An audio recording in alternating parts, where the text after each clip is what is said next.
Lah, sobra? Saka bumili yan? Wow! Ang tagal mo naman bumili. Inuna mo na naman yung mikmik eh. Bet parang ang dami na ito. 1 kilo lang pinabibili ko ah. Baka mamaya sobra to. Tingnan natin baka kulang. Lah, sobra? Saka bumili yan? Di ka ng bigas. Ay, lugi na sila. Ay, ibalik natin doon sa ano. Lugi sila. Sabi natin mali yung timbangan. Sorry natin kasi malulugi din siyempre yung naghahanap buhay.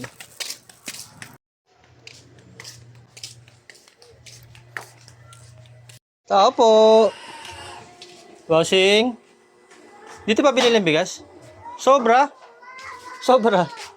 Bakit? Sobra yung kilo. Baka malugi kayo.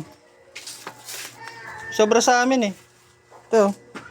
Okay lang daw yan kasi kahit sobra. Grams lang daw. Okay. Thank you, bossing ha.